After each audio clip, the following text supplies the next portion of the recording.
Ya, shalom, selamat pagi Bapak Ibu yang terkasih dalam Tuhan. Pagi ini sebelum kita melakukan aktivitas kita, mari kita menghadap hadirat Tuhan. Kita akan awali doa pagi hari ini dengan pujian. Berhembuslah Roh Kudus di tempat ini.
Mari kita berdoa. Tuhan Allah Bapa kami yang bertahta di dalam kerajaan surga, sungguh kami bersyukur Tuhan pagi hari ini kembali Tuhan memberikan kesempatan kepada kami untuk kami boleh bersama-sama bersekutu di dalam Tuhan. Ketika kami menyadari bahwa kami boleh ada sampai dengan saat ini, kami boleh melakukan persekutuan kami bersama dengan jemaat-Mu GKMI Pengharapan. Kami percaya semua ini karena anugerah dan kasih Tuhan yang Tuhan nyatakan buat setiap kami. Terima kasih Tuhan. Hati kami sungguh melimpah dengan syukur.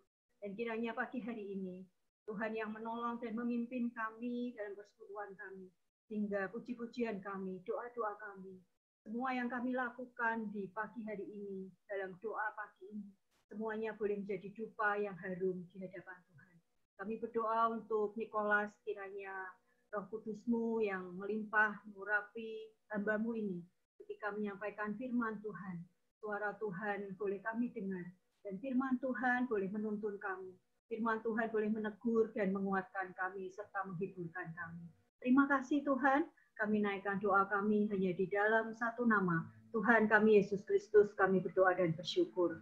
Amin. Bapak Ibu, sebelum kita mendengarkan firman Tuhan yang pagi hari ini akan disampaikan oleh Saudara Nikolas, kita akan pujikan, Aku datang dan bersujud di hadapan-Mu.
Terima kasih Bu Rita untuk pelayanan pujiannya.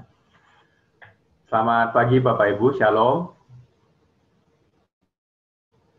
Ya, kita bersyukur karena pagi hari ini sekali lagi kita bisa berkesempatan untuk bersekutu bersama dan boleh disegarkan oleh firman Tuhan. Mari sebelum kita bersama-sama merenungkan firman Tuhan, mari kita berdoa.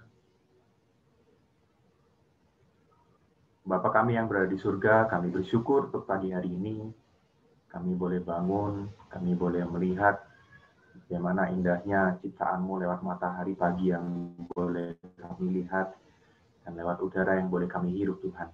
Kami bersyukur juga di pagi hari ini kami boleh mengawalinya dengan bersama-sama berdoa dan bersama-sama mendengarkan firman Tuhan. Bapak, kami mau serahkan untuk perenungan firman Tuhan kami hari ini, yang akan boleh pimpin setiap kami, supaya kami boleh punya hati yang siap mendengar. Dan keluarganya boleh pakai hamba-Mu yang akan memberitakan firman ini. Hingga kiranya Tuhan boleh pakai, akan menjadi alat-Mu sebagai instrumen Tuhan.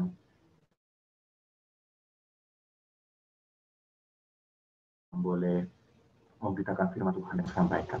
Terima kasih Bapak, kami serahkan beritaan firman Tuhan ini dalam tangan-Mu dari awal sampai akhirnya.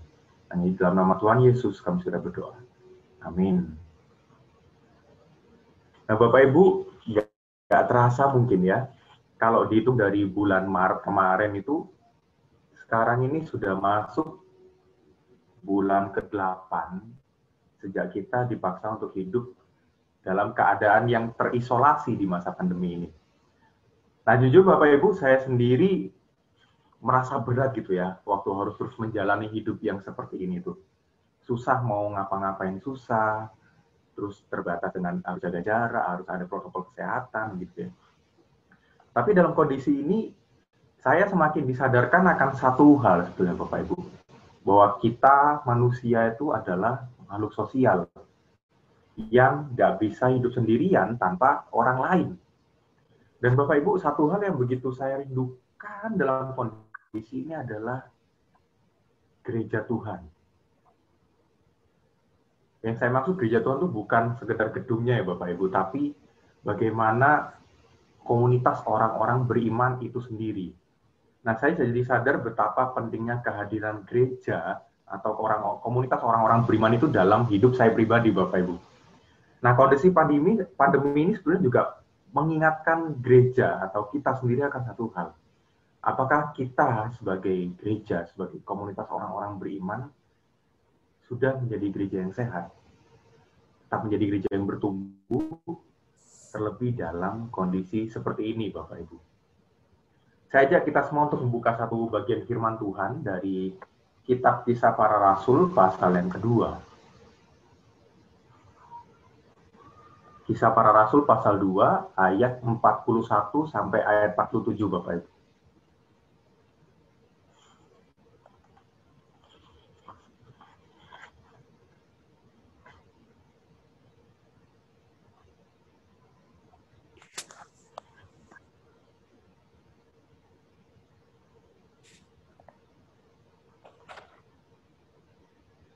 Kalau Bapak Ibu sudah menemukannya, izinkan saya buat bacakan untuk kita semua ya. Kisah Para Rasul pasal 2 ayat 41 sampai 47. Cara hidup jemaat yang pertama. Orang-orang yang menerima perkataannya itu memberi diri dibaptis, dan pada hari itu jumlah mereka bertambah kira-kira 3.000 jiwa. Mereka bertekun dalam pengajaran rasul-rasul dan dalam persekutuan. Dan mereka selalu berkumpul untuk memecahkan roti dan berdoa. Maka ketakutanlah mereka semua, sedang rasul-rasul itu mengadakan banyak mujizat dan tanda. Dan semua orang yang telah menjadi percaya tetap bersatu, dan segala kepunyaan mereka adalah kepunyaan bersama. Dan selalu ada dari mereka yang menjual harta miliknya, lalu membagi-bagikannya kepada semua orang sesuai dengan keperluan masing-masing. Dengan bertekun dan dengan sehati mereka berkumpul setiap hari dalam bait Allah. Mereka memecahkan roti di rumah masing-masing secara bergilir dan makan bersama-sama dengan gembira dan dengan tulus hati, sambil memuji Allah. Dan mereka disukai semua orang, dan tiap-tiap hari Tuhan menambah jumlah mereka dengan orang yang diselamatkan. Demikian jauh pembacaan firman Tuhan. Nah Bapak Ibu, ketika mengingat tentang gereja, komunitas orang beriman, satu bagian firman Tuhan ini sangat membekas dalam ingatan saya, Bapak Ibu. Waktu saya baca Kisah Para Rasul pasal 2 ayat 41 sampai 47 ini tentang cara hidup jemaat yang pertama, ada dua hal yang begitu indah dan sangat menggetarkan hati saya waktu pertama kali saya baca, Bapak Ibu. Yang pertama terdapat dalam ayat 42. Nah, kalau boleh saya mau minta satu orang untuk bacakan untuk kita semua sekali lagi. Pasal 2 ayat 42. Boleh diambil Bapak Ibu kalau mau membacakannya.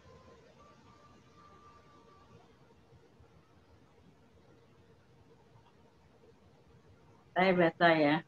Iya, Bu Ruth. Kisah Rasul 2, 42. Mereka bertekun dalam pengajaran rasul-rasul dan dalam persekutuan. Dan mereka selalu berkumpul untuk memecahkan roti dan berdoa. Amin. Terima kasih, Bu Ruth. Nah, Bapak Ibu, dikatakan dalam ayat 42 tadi, mereka bertekun dalam pengajaran rasul-rasul dan dalam persekutuan. Bapak Ibu, jemaat gereja pada waktu itu sebenarnya merupakan orang-orang yang bertobat setelah mendengarkan khotbah Petrus, Rasul Petrus, pada hari Pentakosta, Bapak Ibu.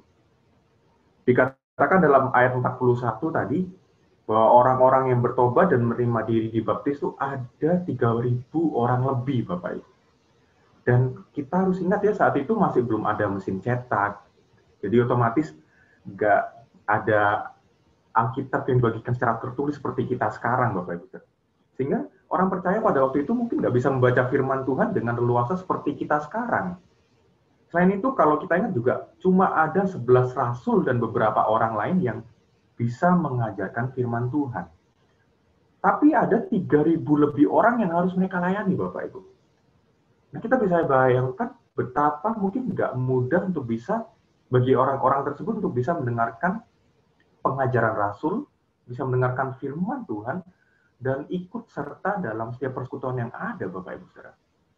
Tapi tadi kita baca dan kita dengarkan, waktu Ibu membacakan buat kita, dalam ayat 42 tadi, dikatakan mereka bertekun dalam pengajaran Rasul dan dalam persekutuan, Bapak Ibu.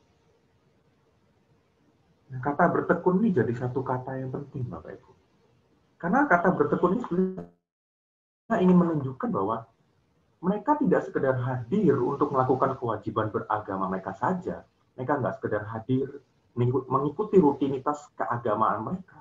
Tapi ayat 42 kata bertekun ini sebenarnya ingin menekankan betapa mereka punya kerinduan yang dalam untuk bisa mendengarkan firman Tuhan, untuk bisa ikut serta dalam persekutuan-persekutuan yang ada, Bapak Ibu.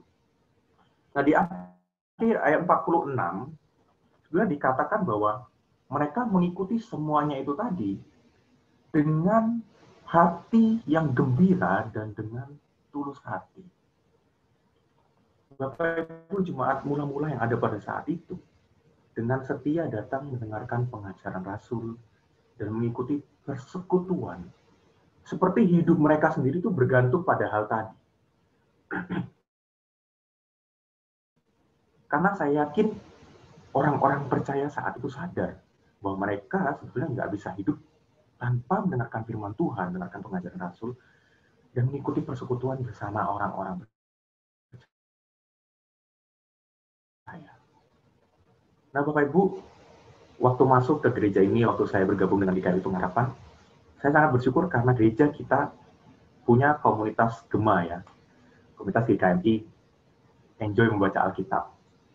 Dan terlebih setiap minggu ada kegiatan PWJ sehingga setiap kita bisa terus mendalami firman Tuhan dan kita bisa semakin memahami firman Tuhan lewat kedua kegiatan tadi, Bapak Ibu.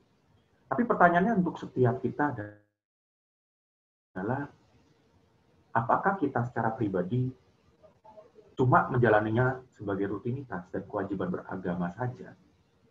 Atau kita juga benar-benar bertekun dan setia mengikutinya dengan gembira dan tulus hati? Seperti jemaat yang seperti dilakukan oleh jemaat mula-mula tadi. Apakah kita melakukan semuanya itu karena kita merindukannya dari dalam lubuk hati kita? Nah, Bapak Ibu, itulah hal pertama yang menjadi ciri dari komunitas orang-orang beriman yang sehat. komunitas orang-orang beriman yang bertumbuh. Yaitu bagaimana mereka punya kerinduan yang dalam, bagaimana mereka bertekun dalam pengajaran firman Tuhan, dan mereka mengikuti persekutuan-persekutuan yang ada. Kemudian hal yang kedua terdapat pada ayat yang ke-44 dan ayat yang ke-45, Bapak Ibu. Saya minta kesediaan satu orang untuk boleh bacakan bagi kita sekali lagi, ayat 44 sampai ayat 45.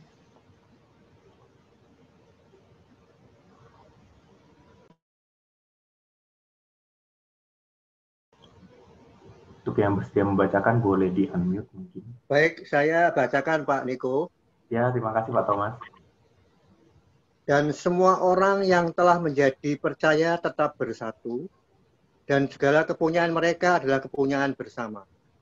Dan selalu ada dari mereka yang menjual harta miliknya, lalu membagi-bagikannya kepada semua orang sesuai dengan keperluan masing-masing. Terima kasih Pak Thomas.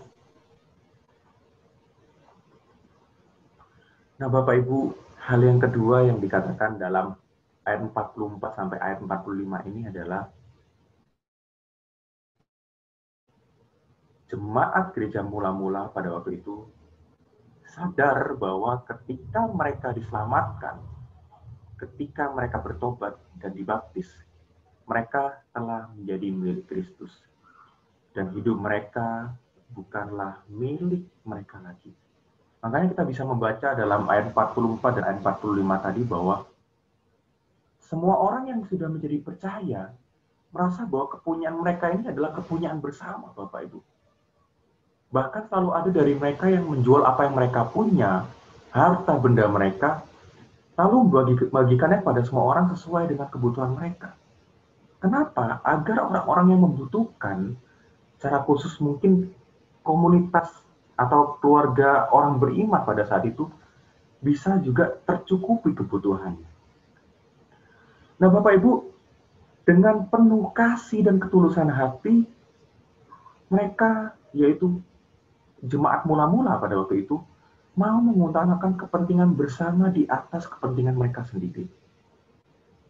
Mereka bisa lakukan semuanya itu karena mereka merasa begitu aman di dalam janji-janji Tuhan. Sehingga mereka rela mengorbankan apa yang mereka punya, apa yang mereka miliki itu untuk membantu sama mereka. Kalau kita pikir mungkin orang-orang yang ada pada waktu itu mungkin mengatakan mereka ini, menganggap mereka bodoh Bapak Ibu. Dunia mungkin menganggap mereka bodoh gitu ya. Tapi sebenarnya bukankah apa yang dianggap bodoh oleh dunia itu telah dipilih Allah untuk mengalahkan dunia sendiri.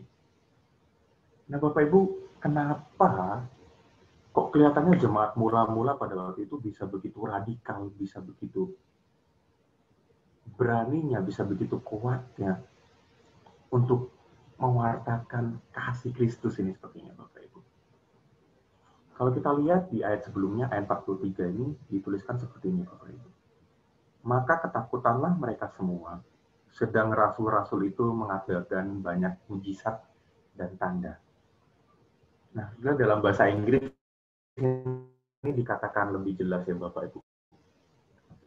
Kalau dalam bahasa Inggris itu ayat 43 ini dikatakan demikian. Dalam terjemahan Alkitab NIV dikatakan, everyone was filled with awe at the many wonders and signs performed by the apostles. Jadi pada waktu itu jemaat dari gereja mula-mula ini terus diliputi oleh kekaguman, terus diliputi oleh rasa kagum yang begitu luar biasa akan bagaimana pekerjaan Tuhan dalam gereja Tuhan pada waktu itu. Bagaimana mereka begitu takjub, begitu kagum dengan pekerjaan Tuhan lewat mujizat yang dilakukan oleh rasul-rasul maupun oleh setiap hal yang terjadi dalam kehidupan mereka, Bapak Ibu. Bagaimana rasa kagum mereka kepada Tuhan, bagaimana rasa takjub mereka kepada Tuhan ini pada akhirnya membuat mereka bisa terus juga memberitakan kasih Tuhan itu kepada sesama mereka. Rasa kagum inilah yang membuat mereka terus bersuka cita dalam persekutuan mereka, yang membuat mereka terus rindu untuk mengikuti, mendalami setiap pengajaran firman Tuhan yang ada, dan rindu untuk boleh terus berbagi membagikan kasih Kristus kepada sesama mereka. Bapak Ibu, kita bersyukur gereja kita sendiri, Gereja Menonan atau Sinode GKMI sendiri, punya spirit yang sama. Seperti yang disampaikan oleh Pak Edi dalam khotbah hari Minggu kemarin. Dan saya bersyukur Bapak Ibu, saya bisa bergabung dalam sebuah gereja yang begitu sehat ini dan punya spirit yang sama. Nah, tapi sekali lagi pertanyaannya, bagaimana dengan kita sendiri, pribadi-pribadi yang merupakan anggota dari gereja Tuhan ini? Sebagai pengikut Kristus, bagaimana peran kita? Karena kalau berbicara tentang pengikut Kristus, kita nggak berbicara tentang sekedar apa yang kita lakukan, apa yang terlihat di luar, tapi lebih dalam lagi berbicara tentang hati kita, Bapak Ibu. Kalau berbicara tentang mengikut Kristus, berbicara masalah hati.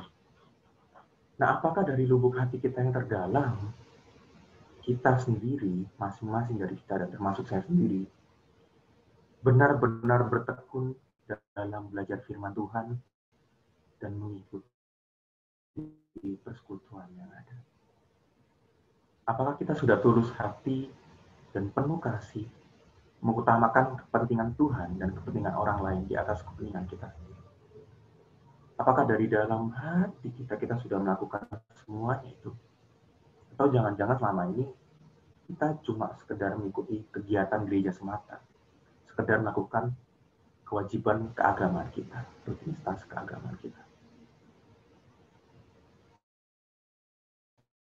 Nah, Bapak Ibu, firman Tuhan hari ini melalui bagian tentang cara hidup Jumat yang mula-mula ini ingin mengingatkan pada kita bagaimana seharusnya kita sebagai bagian dari gereja, bagian dari komunitas orang-orang beriman ini juga bisa bertumbuh, juga bisa menjadi gereja yang sehat, bahkan di tengah kondisi pandemi seperti ini.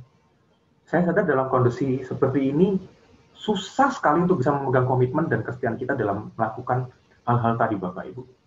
Karena saya sendiri merasakannya, Bapak Ibu. Bahkan mungkin waktu membaca bagian firman Tuhan ini ada yang merasa, wah bagian tadi itu terlalu ideal Kak Niko. Susah untuk bisa menjadi sebuah gereja yang seperti itu.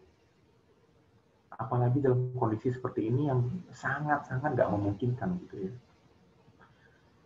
Nah Bapak Ibu, sebetulnya kalau mengingat kondisi seperti ini gitu ya, waktu saya merenungkan firman Tuhan ini dan saya teringat dengan kondisi kita yang terisolasi di tengah pandemi seperti ini, saya jadi teringat akan satu orang yang pernah saya temui di Malang, Bapak Ibu. Nama orang ini adalah Pak Markus, dan ada juga ayahnya yang namanya Pak Ruben, berusia 78 tahun pada waktu itu. Nah, saya bertemu mereka waktu saya ikut pertama kali dalam pelayanan penjara di kampus Saat, Bapak Ibu.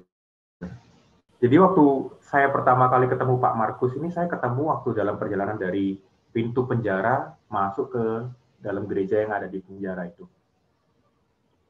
Nah, waktu pertama kali lihat Pak Markus ini, saya lihat wajahnya kok lumayan garang gitu ya Bapak Ibu. Dan badannya tuh cukup kekar Bapak Ibu. Nah, kita biasanya bayangin narapidana seperti apa, mungkin gambaran Pak Markus tuh seperti itu gitu ya. Ya mirip-mirip saya lah, cuma wajahnya lebih garang sedikit gitu Bapak Ibu. Nah, waktu ketemu dengan Pak Markus ini, waktu kami berpapasan, beliau tuh langsung senyum ke kami, Bapak Ibu. Dan saya ingat banget senyumannya itu kelihatan begitu hangat, begitu tulus, Bapak Ibu. Dan setelah itu ya, akhirnya kami memulai ibadah, terus dilanjut sharing dengan narapidana yang ada, dan mendoakan beberapa narapidana yang ada.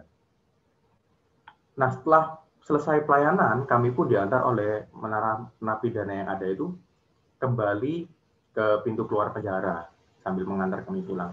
Nah, waktu kami jalan ke luar pintu tuh, nggak tahu kenapa saya benar-benar teringat sama Pak Markus ini. Karena awal-awal saya lihat, saya pikir Pak Markus ini kayak hamba Tuhan yang ada di penjara tersebut gitu.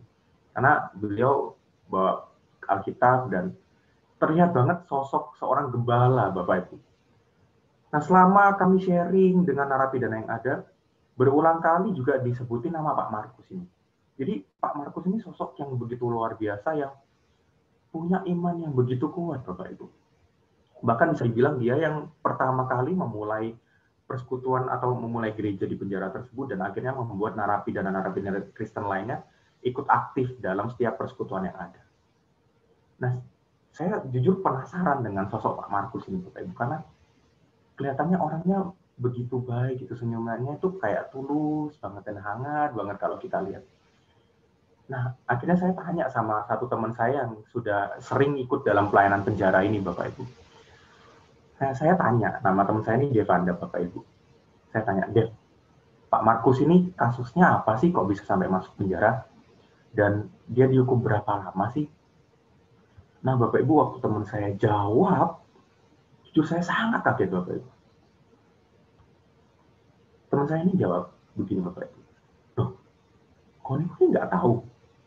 Pak Markus ini itu loh, yang diduga pelaku pembunuhan di daerah Toraja, Bu. Jadi dia ini kasusnya adalah pembunuhan sekeluarga.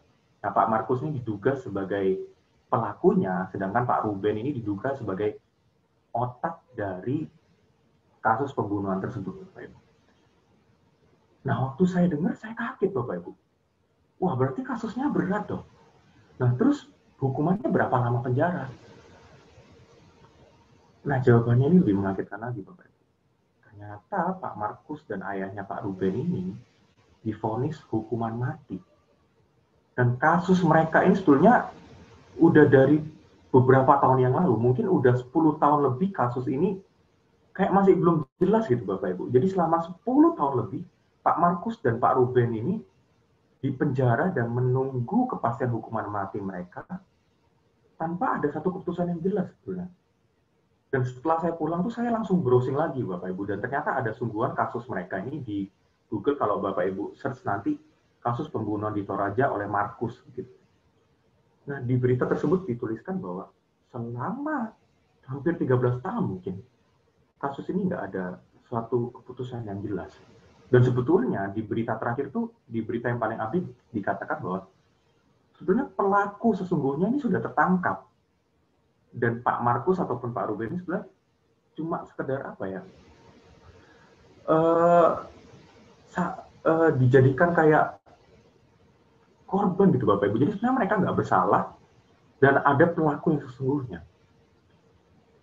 Tapi karena tuduhan tersebut, mereka harus menjalani hidup mereka selama 10 tahun lebih di dalam penjara. Nah, saya kaget, Bapak Ibu, yang awalnya saya merasa Pak Markus ini orang yang apa ya, mungkin hukumannya cuma sebentar, karena kelihatan dari wajahnya tuh kayak sukacita, kayak nggak ada beban gitu, Bapak Ibu. Dan bahkan Pak Markus ini bisa dibilang sebagai orang yang paling aktif dalam gereja yang ada di penjara tersebut. Nah, waktu saya tahu kebenaran ini, saya kaget, Bapak Ibu. Kok bisa ya orang seperti ini masih bisa bersuka cita?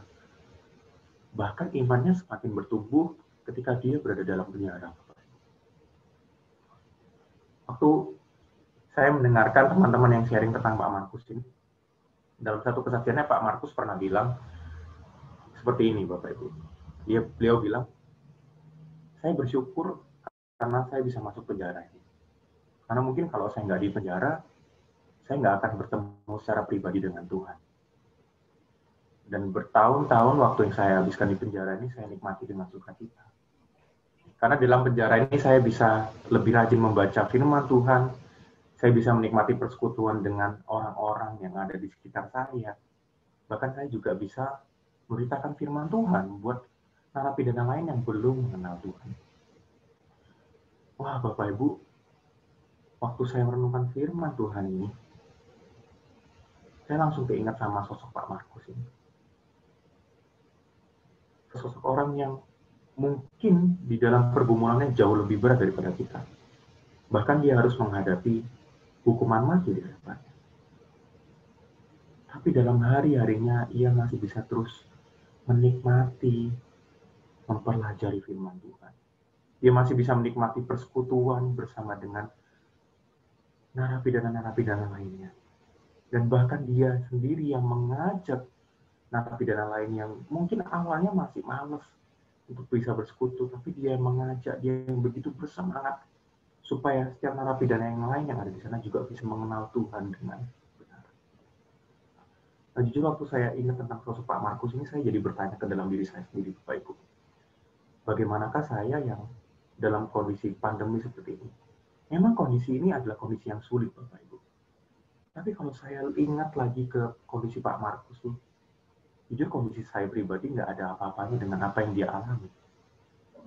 Nah, tapi seringkali saya malah mengeluh dan bahkan nggak melakukan tugas saya sebagai bagian dari gereja, bagian dari komunitas beriman itu.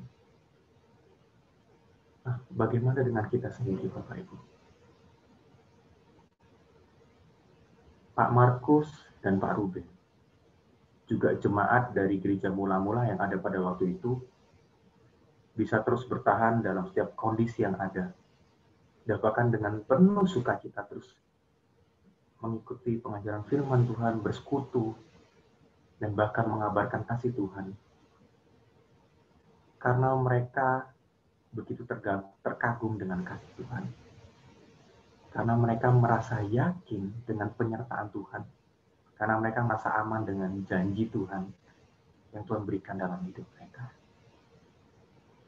Nah, Bapak Ibu, bukankah janji Tuhan itu juga diberikan kepada kita semua? Bahwa Dia akan menyertai kita, Dia akan melindungi kita dalam segala keadaan, bahkan dalam kondisi pandemi seperti ini. Dan maukah kita juga berjuang untuk bisa melakukan apa yang bisa kita lakukan sebagai gereja Tuhan di tengah kondisi seperti ini. Berjuang dengan apa yang bisa kita lakukan hari lepas hari. Gak perlu dengan hal-hal yang susah, Bapak Ibu. Kita bisa mulai dengan orang-orang yang ada di sekitar kita, dan dalam lingkup yang paling kecil itu bisa kita mulai dalam keluarga kita sendiri. Bagaimana apakah kita dalam hari-hari kita memperhatikan keluarga kita, perhatikan suami kita, istri kita, perhatikan anak-anak kita, atau memperhatikan orang tua kita. Mengajak mereka untuk bersama-sama lebih menikmati merenungkan firman Tuhan dan bersekutu di dalam Tuhan, dan bahkan mengabarkan kasih Tuhan itu sendiri. Dimulai dari keluarga kita sendiri, Bapak Ibu. Kiranya Tuhan boleh menguatkan kita semua di tengah kondisi yang sulit seperti ini. Terus berjalan untuk terus melangkah dan menjadi gereja Tuhan, komunitas Tuhan yang sehat, yang bertumbuh dalam iman juga. Amin. Mari kita berdoa, Bapak Ibu. Bapak, terima kasih untuk hari ini kami boleh sama-sama diingatkan melalui firman-Mu dalam Kisah Para Rasul pasal yang kedua ini. Bagaimana seharusnya kami hidup sebagai gereja Tuhan, sebagai komunitas orang-orang beriman yang sehat, yang bisa terus bertumbuh bahkan dalam kondisi yang sulit seperti ini. Bapak, kami tahu kami tidak mudah untuk bisa melakukannya. Banyak sekali tantangan, banyak sekali rintangan yang harus kami lalui. Tapi kami bersyukur hari ini kami boleh diingatkan bahwa di tengah segala kesulitan tersebut, Tuhan selalu menyertai kami. Dan janji-janji Tuhan selalu melingkupi dan melindungi kami. Sebab kami telah melihatnya sendiri melalui kehidupan jemaat yang mula-mula. Meskipun mereka sendiri juga berada dalam kesusahan, berada dalam keaniayaan pada waktu itu mungkin. Tapi mereka masih bisa terus bersuka cita, menikmati setiap persekutuan yang ada, dan bahkan mengabarkan kasih Tuhan kepada orang-orang lain. Dan kami juga boleh melihatnya dalam kehidupan Pak Markus dan Pak Ruben, yang meskipun mereka diperhadapkan dengan kematian, tapi iman mereka bukannya semakin menciut Tuhan, malah mereka semakin bertumbuh, dan bahkan mereka juga semakin mengabarkan kasih Tuhan kepada orang-orang di sekitar mereka yang belum pernah mendengarkan. Oleh karena itu Tuhan tolonglah setiap kami supaya kami juga punya iman yang seperti itu. Supaya kami boleh terus bertumbuh dalam iman kami. Terima kasih ya Bapak, terima kasih. Kami serahkan setiap hidup kami dalam tangan-Mu. Ini dalam nama Tuhan Yesus kami sudah berdoa. Amin. Saya serahkan kembali ke Bu Rita. Untuk firman Tuhan hari ini, bagaimana setiap kita di pengharapan belajar dari cara hidup jemaat yang pertama, untuk kita boleh bertekun dalam pengajaran dan bersekutu bersama di dalam kasih Tuhan. Bapak Ibu, kita akan menaikkan doa-doa syafaat kita.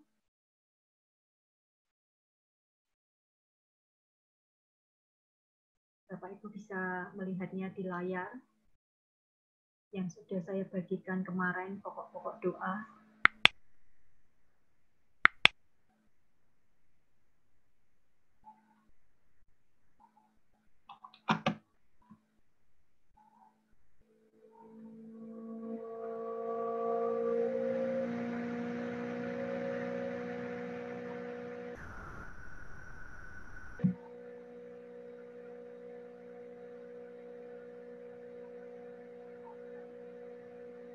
Sebelum menaikkan doa-doa kita bersama pagi hari ini, kita akan memujikan pujian Bila Ku Berdoa.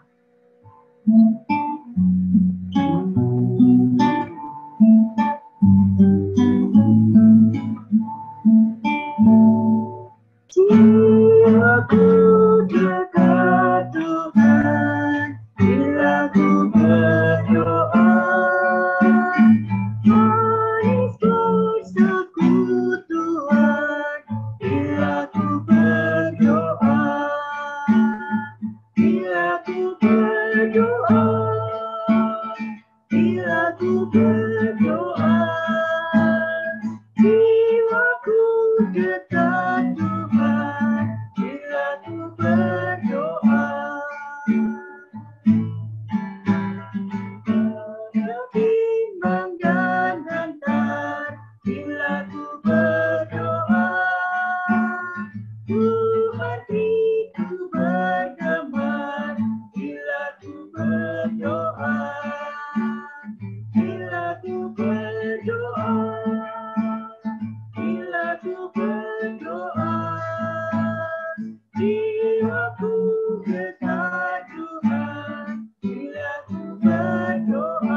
Bersama-sama, nanti Pak Edi akan menutup dalam doa.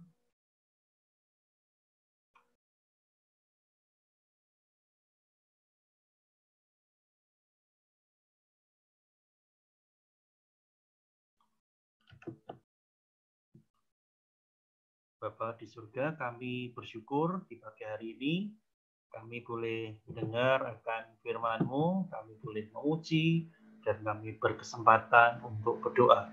Semua hanya karena anugerah Tuhan semata.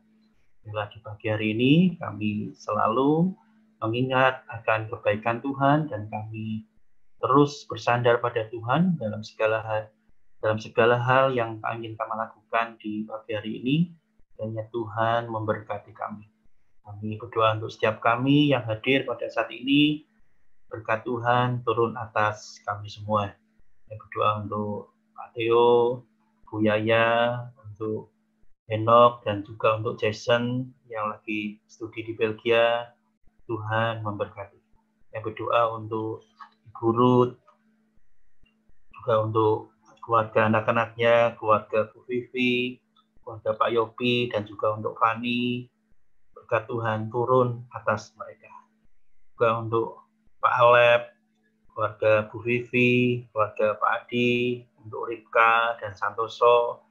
Berkat Tuhan juga turun atas keluarga Pak Alep.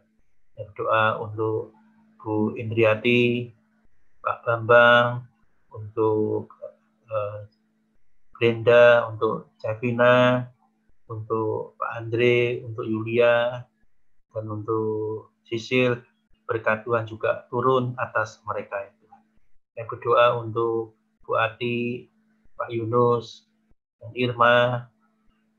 Kiranya berkat-Mu juga turun atas mereka. Berdoa juga untuk Pak Haji, Bu Rini, untuk Senja, Karin, dan Adin. Berkat Tuhan juga turun atas mereka. Saya berdoa juga untuk Bu Sumaryati, untuk keluarga Pak Wirid, keluarga Pak Jatmiko, berkat Tuhan turun atas mereka. Doa juga untuk Oma dan Opa, ya Tuhan, berkat Tuhan juga turun atas mereka. Doa juga untuk Niko, orang tua dan juga adiknya, berkat Tuhan juga turun atas mereka. Doa untuk Pak Thomas dan Christian, ya, berkat Tuhan juga turun atas mereka itu. Untuk Mbak Dwi, dengan berkat-Mu juga turun atas Mbak Dwi. Dan juga untuk keluarga yang ada di Kudus. Untuk Bu Hana, berkat Tuhan juga turun atas mereka. Untuk keluarga Pak Victor yang ada di Australia, untuk keluarga Pak Andi, Bu Melisa, dan juga untuk Gerard Lionel, juga untuk Tata dan Albert, berkat Tuhan turun atas mereka. Khususnya untuk Tata yang masih terbaring sakit dalam pemulihan, ya Tuhan secara khusus berikan pemulihan dan berikan berkat-Mu spesial buat Tata. Tata boleh kembali pulih seperti sedia kala ya Tuhan. Kami berdoa juga untuk Ibu Indawati, juga untuk keluarga Pak Yohanes dan Susan, Kak Sherin dan Jovan, juga untuk keluarga Pak David dan Bu Vivi, untuk Marco dan Ferin, kiranya Tuhan berkat Tuhan turun atas mereka. Doa juga untuk Bu Lucy, untuk Pak Jun, ya berkat Tuhan juga turun atas mereka. Juga untuk Tiffany yang ada di Belanda, yang kurang sehat beberapa hari ini, ya Tuhan juga menolong dia dalam segala keadaannya. Tuhan memberkati. Untuk Tasya dan Jim, Tuhan berkat Tuhan juga turun atas mereka. Terima kasih untuk Tasya yang sudah mendapat pekerjaan, biarlah dia boleh menekuninya dengan segala yang Tuhan sudah limpahkan bagi dia. Berdoa juga untuk Pak Anton, Bu Retno, Antonia, Aurel, dan Adriel, berkat Tuhan turun atas mereka. Untuk Bu Yuli, Pak Listio, Ken, dan juga Ben yang ada di Jepang, di studi, kayak Tuhan juga memberkati mereka. Berkat Tuhan turun atas keluarga mereka ya Tuhan. Untuk Bu Ana, untuk Pak Rudi, untuk Bu Monik, untuk Imo dan Matthew, berkat Tuhan turun atas mereka. Karena mereka sekarang juga sedang berada di Salatiga dan nanti mengadakan perjalanan balik ke Jakarta. Tuhan pimpin perjalanan mereka ya Tuhan. Juga untuk Joyce dan Jonathan, berkat Tuhan turun atas mereka ya Tuhan. Untuk Pak Hendra, Bu Priscilla, untuk Nadia, untuk Jesse, dan untuk Samuel, berkat Tuhan juga turun atas mereka. Ya Bu Priscilla yang masih merasakan sakit di kepala, ya Tuhan juga menyembuhkan, Tuhan menjamah. Juga untuk Yesi yang sedang sakit, ya Tuhan juga akan menjamahnya ya Tuhan. Juga untuk Nadia, Christian, dan juga untuk Brenda yang mempersiapkan pernikahan mereka, ya Tuhan juga akan memberikan hikmat sekaligus pertolongan. Mereka boleh mengadakan pernikahan kudus ini dalam perlindungan dan dalam hikmat Tuhan. Mereka boleh mendapatkan tempat untuk resepsi mereka, sekaligus juga mereka boleh merayakan akan kasih setia Tuhan di dalam perjalanan pernikahan mereka. Berdoa juga untuk hamba-Mu dalam segala keadaan yang ada, kiranya berkat Tuhan juga turun atas kami. Kami mengingat juga untuk jemaat-jemaat GKMI Pengharapan yang tidak bersama dengan kami, kiranya berkat Tuhan juga turun atas mereka. Kami bersyukur sampai dengan saat ini kami tetap survive di dalam masa-masa krisis ini. Kami percaya ini bukan kekuatan kami ya Tuhan, tapi hanya karena pertolongan Tuhan dan juga harapan kami kepada Engkau yang membuat kami kuat terus menjalani hidup ini bersama dengan Tuhan.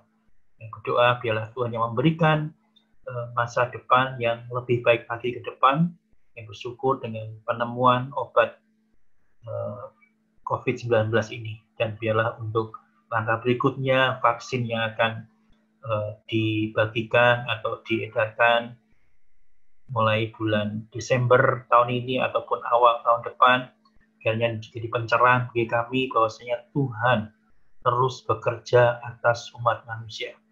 Tuhan tidak pernah meninggalkan kami, dan Tuhan selalu punya acara, punya rencana yang indah bagi setiap kami. Bila kami menapaki dengan optimis hari ke depan bersama dengan Tuhan. Terima kasih Tuhan. Segala puji dan syukur kami naikkan kepada Engkau Allah. Segala sumber berkat kami, segala sumber pertolongan kami, dan segala yang ada dalam kami tujukan untuk kemuliaan Tuhan. Di dalam nama Tuhan Yesus Kristus kami berdoa. Amin. Bapa di